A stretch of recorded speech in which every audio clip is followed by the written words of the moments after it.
অষ্টম পরিচ্ছেদ। রাখালের বাপ বসিয়া আছেন। রাখাল আজকাল ঠাকুরের কাছে রহিয়াছেন। রাখালের মাতা ঠাকুরানীর পরলোক প্রাপ্তির পর পিতা দ্বিতীয় সংসার করিয়াছেন। রাখাল এখানে আছেন, তাই পিতা মাঝে মাঝে আসেন।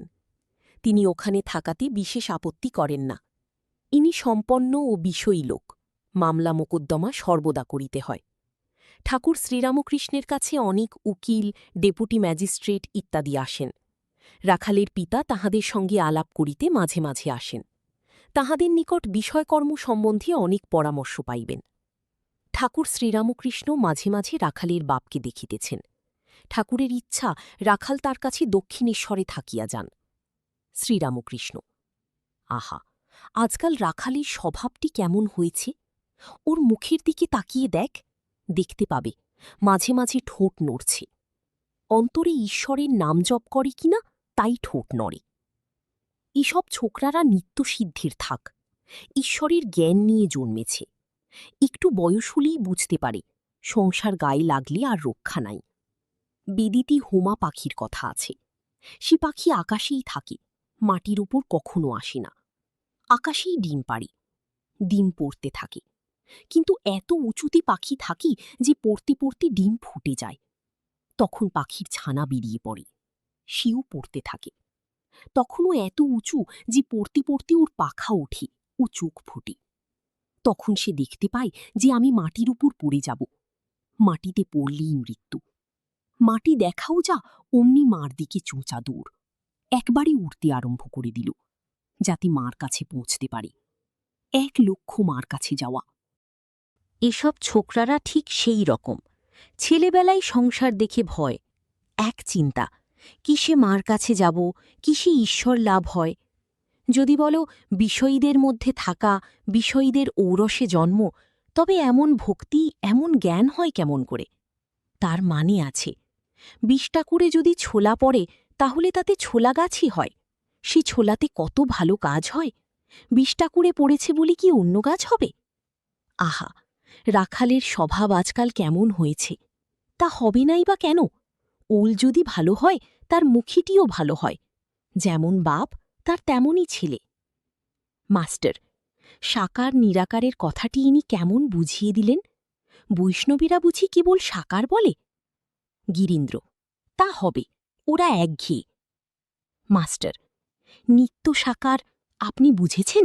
স্ফটিকের কথা আমি ওটা ভালো বুঝতে পারছি না। শ্রীরামকৃষ্ণ মাস্টারের প্রতি: হ্যাঁ গা, তোমরা কি বলাবলি করছ? মাস্টার ও গিরীন্দ্র একটু হাসিয়া চুপ করিয়া রহিলেন। বৃন্দেজি রামলালের প্রতি: ও রামলাল, এই লোকটিকে এখন খাবার দাও, আমার খাবার তারপরে দিও। শ্রীরামকৃষ্ণ: বৃন্দেকে খাবার এখনো দেয় নাই? নবম পরিচ্ছেদ। পঞ্চবটী মূলে কীর্তনানন্দে। অপরাহ্নে ভক্তেরা পঞ্চবটী মূলে কীর্তন করিতেছেন। ঠাকুর শ্রীরামকৃষ্ণ তাহাদের সহিত যোগদান করিলেন। আজ ভক্ত সঙ্গে মার নাম কীর্তন করিতে করিতে আনন্দে ভাসিলেন। ভক্তেরা আনন্দ করিতে লাগিলেন। তাহারা একটু থামিলে ঠাকুর গাত্রোত্থান করিলেন। ঘরে ও আশেপাশে এখনও অনেকগুলি ভক্ত আছেন। ঠাকুর শ্রীরামকৃষ্ণ পঞ্চবটী হইতে দক্ষিণাস্য হইয়া নিজের ঘরের দিকে যাইতেছেন, সঙ্গে মাস্টার। বকুলতলায় আসিলে পর শ্রীযুক্ত ত্রৈলোক্যের সহিত দেখা হইল। তিনি প্রণাম করিলেন। শ্রীরামকৃষ্ণ ত্রৈলোক্যের প্রতি: পঞ্চবটিতে ওরা গান গাচ্ছে, চল না একবার। ত্রৈলোক্য: আমি গিয়ে কি করব? শ্রীরামকৃষ্ণ: কেন, বেশ একবার দেখতে? ত্রৈলোক্য: একবার দেখে এসেছি। শ্রীরামকৃষ্ণ: আচ্ছা আচ্ছা, বেশ। দশম পরিচ্ছেদ। ঠাকুর শ্রীরামকৃষ্ণ ও গৃহস্থ ধর্ম। প্রায় 5:30-6টা হইল। ঠাকুর ভক্ত সঙ্গে নিজের ঘরের দক্ষিণ পূর্ব বারান্দায় বসিয়া আছেন। ভক্তদের দেখিতেছেন। শ্রীরামকৃষ্ণ: সংসার ত্যাগী সাধু, সে তো হরিনাম করবেই, তার তো আর কোনো কাজ নাই। সে যদি ঈশ্বর চিন্তা করে তো আশ্চর্যের বিষয় নয়। সে যদি ঈশ্বর চিন্তা না করে, সে যদি হরিনাম না করে, তাহলে বরং সকলে নিন্দা করবে।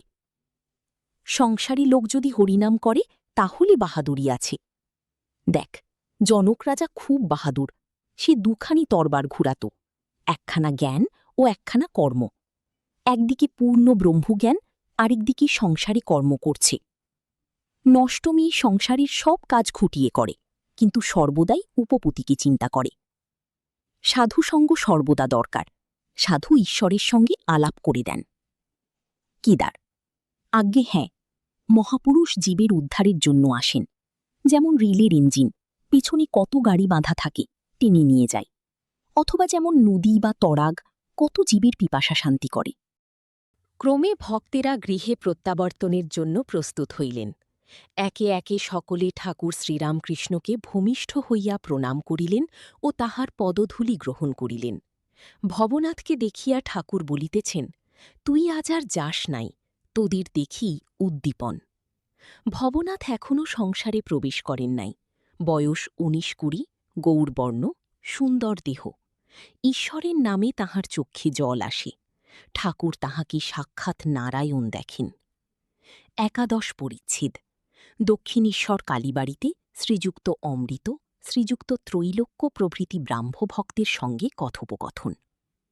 মধ্যাহ্নভোজনের পর ভগবান শ্রীরামকৃষ্ণ কিঞ্চিৎ বিশ্রাম করিতেছেন। দক্ষিণেশ্বর কালীবাড়ির সেই পূর্ব পরিচিত ঘর। সম্মুখে পশ্চিম দিকে গঙ্গা, চৈত্র মাসের গঙ্গা। বেলা ২টার সময় জোয়ার আসিতে আরম্ভ হইয়াছে। ভক্তেরা কেহ কেহ আসিয়াছেন।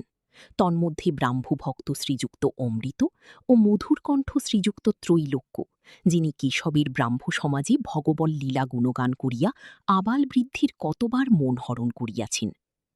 রাখালির অসুখ, এই কথা শ্রীরামকৃষ্ণ ভক্তদের বলিতেছেন। শ্রীরামকৃষ্ণ: এই দেখ, রাখালের অসুখ। সোডা খেলে কি ভালো হয় গা? কি হবে বাপু, রাখাল তুই জগন্নাথের প্রসাদ খা। এই কথা বলিতে বলিতে ঠাকুর অদ্ভুতভাবে ভাবিত হইলেন। বুঝি দেখিতে লাগিলেন সাক্ষাৎ নারায়ণ সম্মুখে রাখাল রূপে বালকের দেহ ধারণ করে এসেছেন। একদিকে কামিনী কাঞ্চন ত্যাগী শুদ্ধাত্মা বালকভক্ত রাখাল, অপরদিকে ঈশ্বরপ্রেমে অহরহ মাতোয়ারা শ্রীরামকৃষ্ণের সেই প্রেমের চক্ষু। সহজেই বাৎসল্যভাবের উদয় হইল। তিনি সেই বালক রাখালকে বাৎসল্যভাবে দেখিতে লাগিলেন ও গোবিন্দ গোবিন্দ এই নাম প্রেমভরে উচ্চারণ করিতে লাগিলেন। শ্রীকৃষ্ণকে দেখিয়া যশোদার যে ভাবের উদয় হইত, এ বুঝি সেই ভাব। ভক্তেরা এই অদ্ভুত ব্যাপার দর্শন করিতেছেন, এমন সময়ে সব স্থির। গোবিন্দ নাম করিতে করিতে ভক্তাবতার ঠাকুর শ্রীরামকৃষ্ণের সমাধি হইয়াছে। শরীর চিত্রার্পিতের ন্যায় স্থির। ইন্দ্রিয়গণ কাজে জবাব দিয়া যেন চলিয়া গিয়াছে। নাসিকাগ্রে দৃষ্টি স্থির। নিঃশ্বাস বহিছে কি না বহিছে, শরীর মাত্র ইহলোকে পড়িয়া আছে। আত্মাপক্ষী বুঝি চিদাকাশে বিচরণ করিতেছে। এতক্ষণ যিনি সাক্ষাৎ মায়ের ন্যায় সন্তানের জন্য ব্যস্ত হইয়াছিলেন, তিনি এখন কোথায়? এই অদ্ভুত ভাবান্তরের নাম কি সমাধি? এই সময়ে গেরুয়া কাপড় পরা অপরিচিত একটি বাঙালি আসিয়া উপস্থিত হইলেন ও আসন গ্রহণ করিলেন।